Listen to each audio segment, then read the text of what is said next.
사랑하는 성도 여러분, 그리고 삶의 모든 영역에서 선한 영향력을 미치기 원하는 지혜로운 리더 여러분.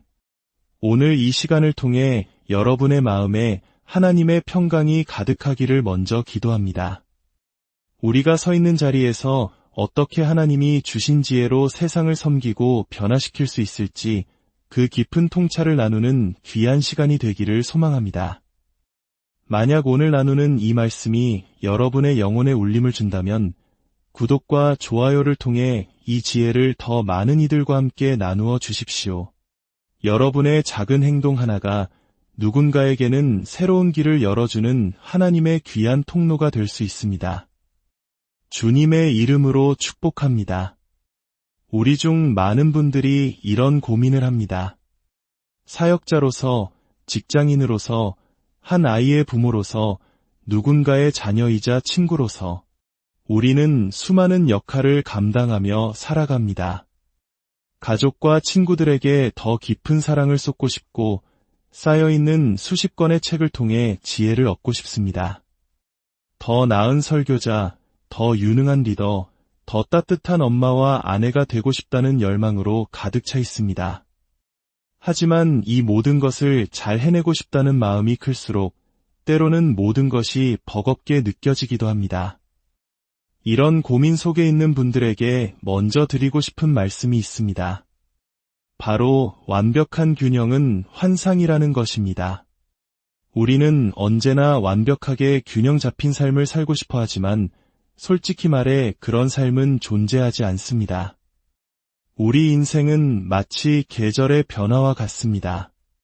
어떤 계절에는 외부 활동이 잦아지고 또 다른 계절에는 새로운 생명이 태어나온 신경을 그곳에 쏟아야 합니다. 책을 집필하거나 큰 프로젝트를 시작하는 열정의 계절이 있는가 하면 몸이 아파 잠시 모든 것을 멈추고 쉬어가야 하는 침묵의 계절도 있습니다. 삶은 언제나 조금씩 기울어져 있습니다. 그러므로 우리의 목표는 균형이 되어서는 안 됩니다. 우리의 진짜 목표는 성실함이 되어야 합니다. 지금 이 인생의 계절 속에서 하나님께서 나에게 맡기신 가장 중요한 일들을 성실하게 감당해내는 것, 그것이 바로 우리가 추구해야 할 모습입니다. 그러니 지금 당신이 처한 인생의 계절을 존중하십시오. 만약 어린 자녀들을 키우는 시기라면 세상의 모든 좋은 책을 다 읽지 못하는 것에 대해 죄책감을 가질 필요가 없습니다. 지금은 아니오라고 말해야 하는 것들이 분명히 있을 것입니다. 하지만 지금의 아니오가 영원한 아니오를 의미하는 것은 아닙니다. 저 역시 교회를 개척하고 처신년동하는 책을 쓰거나 예부 강연을 다니거나 이런 리더십 콘텐츠를 만드는 일을 전혀 하지 않았습니다. 당시 저에게는 11살 미만의 아이들이 6명이나 있었기 때문입니다. 저의 모든 초점은 오직 교회와 가족, 이 두 가지에 맞추어져 있었습니다. 하지만 이제 막내 아이가 12살이 되면서 제 삶에는 새로운 계절이 찾아왔고 조금 더 유연하게 다른 일들을 감당할 수 있게 되었습니다. 그러니 스스로에게 허락하십시오. 삶이 조금 불균형한 것을 너그럽게 받아들이고 지금 해야 할 가장 중요한 일에 집중하고 있다는 사실에 대해 죄책감을 느끼지 마십시오. 그리고 기억하십시오. 가장 중요한 것은 당신이 어디에 있든지 온 마음과 정신으로 그 자리에 머무는 것입니다. 리더의 자리에 있다 보면 이런 어려운 순간 또한 마주하게 됩니다. 함께 일하는 팀원의 성장을 돕기 위해 무언가 쓴소리를 해야 할 때 어떻게 하면 그들의 마음에 상처를 주지 않고 긍정적인 변화를 이끌어낼 수 있을까 하는 고민입니다. 이런 고민을 하고 있다는 것 자체가 당신이 이미 좋은 리더라는 증거입니다. 사람을 성장시키고 돕고 싶다는 선한 마음이 있기 때문입니다. 리더십에서 가장 흔한 문제 중 하나는 바로 불편한 대화를 피하는 것입니다. 하지만 이러한 대면 없이는 결코 사람을 성장시킬 수 없습니다. 만약 당신의 목표가 팀원의 잠재력을 끌어내고 더 나은 방향으로 이끄는 것이라면 먼저 당신의 생각 속 단어 하나를 바꾸시길 제안합니다. 징계라는 단어 대신 코칭이라는 단어를 떠올려 보십시오. 코치는 때로 엄격하고 높은 기준을 요구하며 단호하게 말할 수 있습니다. 하지만 코치는 언제나 선수의 편에 서 있는 사람입니다. 선수의 성공을 누구보다 간절히 바라는 사람이 바로 코치입니다. 이러한 코칭의 대화를 할 때 가장 중요한 것은 안전한 분위기를 만드는 것입니다. 상대방이 두려움이나 방어적인 마음 없이 당신의 말을 들을 수 있도록 해야 합니다. 그러기 위해 대조화법을 사용하는 것이 효과적입니다. 예를 들어 이렇게 말하는 것입니다. 제가 지금 화가 난 것이 아닙니다. 당신이 곤란한 상황에 처한 것도 아니에요. 저에게 실망감을 준 것도 아니고 이것 때문에 해고될 일은 더더욱 없습니다. 이렇게 상대방이 가질 수 있는 최악의 두려움을 먼저 제거해 줌으로써 안전함을 느끼게 하는 것입니다. 그리고 나서 대화의 진짜 목적을 설명하는 겁니다. 우리가 이 대화를 나누는 이유는 제가 당신을 믿고 당신의 잠재력을 보기 때문입니다. 당신이 더 나은 사람으로 성장하는 것을 돕고 싶어서입니다.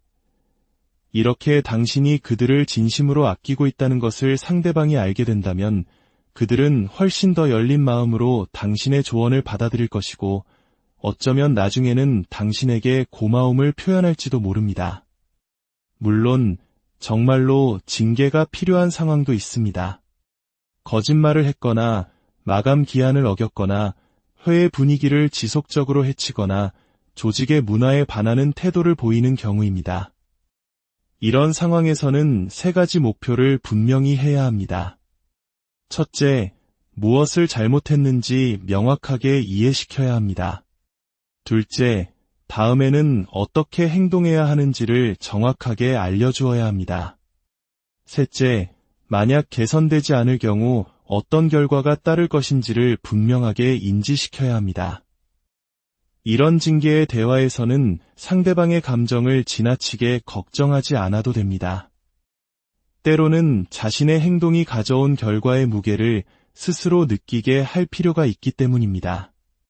자, 이제 오늘 나눌 가장 중요한 주제로 넘어가 보겠습니다.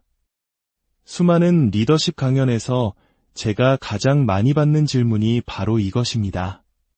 저는 조직의 평범한 직원입니다. 제 상사가 제 아이디어를 귀 기울여 듣게 하려면 어떻게 해야 하나요? 어떻게 하면 저보다 높은 사람에게 선한 영향력을 미칠 수 있을까요? 이것을 우리는 상사를 이끄는 리더십이라고 부릅니다. 만약 당신이 조직의 최고 리더인데 나는 직원들이 무슨 생각을 하는지 관심 없어 라고 말한다면 그것은 전적으로 잘못된 생각입니다. 당신에게 잘못된 사람들이 있거나 혹은 당신이 잘못된 리더이거나 둘 중 하나입니다. 당신 주변의 사람들을 귀하게 여기고 그들이 가진 재능과 아이디어를 펼칠 기회를 주지 않는다면 유능한 사람들은 결국 당신 곁을 떠나게 될 것입니다. 상사를 이끄는 리더십이 왜 중요할까요? 첫째, 솔직한 상향식 소통 없이는 어떤 조직도 잠재력을 최대한 발휘할 수 없기 때문입니다. 현장에서 일하는 당신은 다른 사람들이 존재조차 모르는 문제의 해결책을 보고 있습니다. 당신의 통찰력은 조직의 매우 귀중한 자산입니다. 둘째, 지금 상사에게 영향력을 미치는 당신의 능력이 훗날 당신이 더 높은 자리로 올라갈 수 있는지를 결정하기 때문입니다.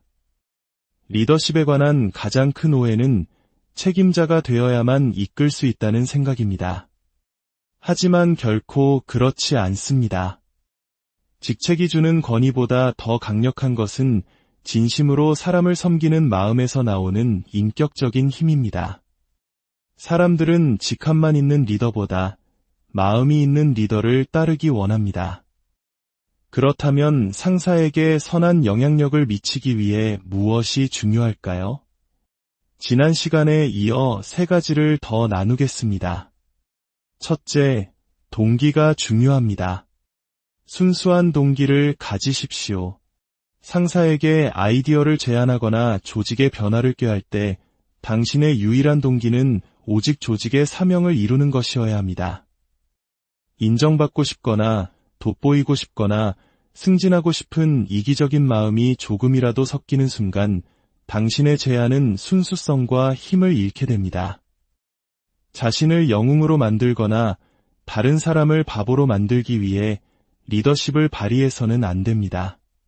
그리고 순수한 동기를 가졌다면 절대로 문제점만 지적하지 말고 해결책을 함께 가져가십시오.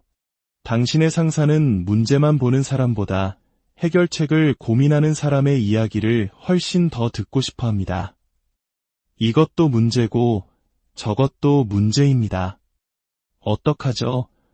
라고 말하는 사람은 그저 불평하는 사람으로 보일 뿐입니다. 하지만 이러한 어려움이 있는데 해결할 수 있는 2가지 아이디어를 생각해 봤습니다. 라고 말하는 순간 당신은 문제 해결의 파트너가 됩니다. 당신의 아이디어가 완벽하지 않아도 괜찮습니다. 채택되지 않아도 괜찮습니다. 해결책을 고민하는 그 모습 자체가 당신이 조직을 얼마나 아끼는지 보여주는 증거이기 때문입니다. 때로는 평범한 아이디어가 대화를 통해 이대한 아이디어로 발전하기도 합니다. 둘째, 주도성이 중요합니다. 신뢰와 영향력을 얻고 싶다면 당신의 리더가 짊어진 짐을 가볍게 해주십시오. 리더의 시각에서 해야 할 일이 보인다면 먼저 다가가 물어보십시오. 제가 그 일을 좀 도와드려도 될까요? 제가 이 부분을 맡아서 처리하면 팀장님의 일이 훨씬 수월해지지 않을까요? 하지만 절대로 이렇게 말하지는 마십시오. 팀장님, 제가 할 일이 없는데 뭐 도와드릴 일 없을까요? 이 말은 곧 저에게 시킬 일을 생각하는 것이라는 또 다른 일을 당신의 상사에게 안겨주는 것과 같습니다. 최고의 팀원은 무엇을 해야 할지 지시받기를 기다리지 않습니다. 그들은 스스로 중요한 일을 직관적으로 찾아냅니다. 남들이 하기 싫어하는 일을 기꺼이 감당할 때 당신은 다른 사람들이 갖지 못한 영향력을 얻게 될 것입니다. 접근할 기회가 많아질수록 영향력도 커집니다. 상사를 섬길 때 더 많은 기회가 생기고 기회가 많아질수록 당신의 영향력은 자연스럽게 커져갈 것입니다. 셋째, 진실이 중요합니다. 언제나 네, 알겠습니다 라고만 말하는 예스맨이 된다면 당신은 신뢰를 잃게 될 것입니다. 왜냐하면 진실은 언제나 아첨을 이기기 때문입니다. 리더의 자리에 있는 분들은 이것을 꼭 기억해야 합니다.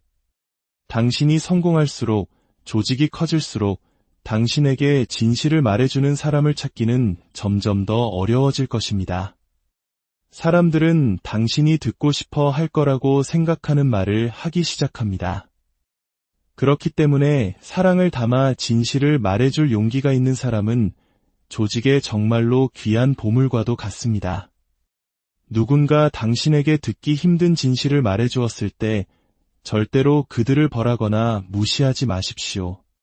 오히려 공개적으로 그들에게 감사를 표하십시오. 아무개 팀원이 제 리더십에 대해 이런 조언을 해주었는데 처음엔 듣기 힘들었지만 저를 성장시키는데 정말 큰 도움이 되었습니다. 이렇게 말함으로써 당신은 다른 사람들에게도 이 조직은 리더에게 진실을 말해도 안전한 곳이라는 문화를 만들어주는 것입니다. 저희 교회의 역사에서 가장 중요했던 순간 중 하나는 한 직원이 저에게 상사를 이끄는 리더십을 발휘했던 때입니다. 교회가 막 시작되어 직원이 5명 남짓이었을 때 저보다 나이도 많고 사회 경험도 풍부했던 제리라는 분이 저희 팀에 합류했습니다. 그는 언제나 저를 존중하고 저를 위해 기도하며 제 곁을 지켜주었습니다. 그는 저의 신뢰를 얻었고 자연스럽게 큰 영향력을 갖게 되었습니다. 어느 날 그가 저를 찾아와 이렇게 말했습니다. 크레이그 목사님은 비전을 제시하고 사람들에게 영감을 주는 훌륭한 리더입니다. 하지만 너무 모든 것을 직접 챙기려는 통제적인 성향 때문에 오히려 다른 사람들이 아무것도 할 수 없게 만들고 있습니다. 목사님이 저희를 믿고 맡겨주신다면 이 조직은 수만 명의 삶에 영향을 미치는 위대한 조직이 될 수 있습니다. 그의 말은 제게 너무나 아픈 진실이었습니다. 저는 제 자신이 유능한 사람들에게 권한을 위임하지 못하고 교회의 성장을 가로막는 뚜껑이 되고 있다는 것을 깨달았습니다. 그 순간 제 리더십 아래에 있던 한 사람이 진실을 말해준 그 용기 덕분에 저희 교회는 완전히 새로운 차원으로 성장할 수 있었습니다. 만약 그가 그때 침묵했다면 지금의 저희는 결코 존재하지 않았을 것입니다. 여러분, 당신이 조직의 어느 자리에 있든지 당신은 변화를 만들 수 있습니다. 변화를 만드는데 직함은 필요하지 않습니다. 올바른 마음과 하나님이 주신 통찰력만 있다면 충분합니다. 오늘의 말씀을 마무리하며 스스로에게 3가지 질문을 던져보시길 바랍니다. 첫째, 우리 조직을 더 좋게 만들기 위해 내가 가진 최고의 아이디어는 무엇인가? 그 아이디어를 종이에 적어보고 한 문장으로 명확하게 요약해 보십시오. 둘째, 나의 리더가 짊어진 짐을 덜어주기 위해 내가 지금 당장 할 수 있는 일은 무엇인가? 셋째, 만약 당신이 리더의 자리에 있다면 당신의 팀원들이 당신에게 자유롭게 아이디어를 제안하고 영향력을 미칠 수 있도록 어떤 기회를 만들어주고 있는가? 당신 주변에는 하나님께서 보내주신 놀라운 사람들이 있습니다. 모든 것을 통제하려 할수록 당신의 조직은 작아질 것입니다. 성장을 원한다면 통제를 내려놓아야 합니다. 성장과 통제, 둘 다를 가질 수는 없기 때문입니다. 여러분의 삶의 모든 걸음 위에 하나님의 은혜와 평강이 함께하기를 기도합니다. 당신이 서 있는 바로 그 자리에서 세상을 밝히는 빛과 소금이 되기를 주님의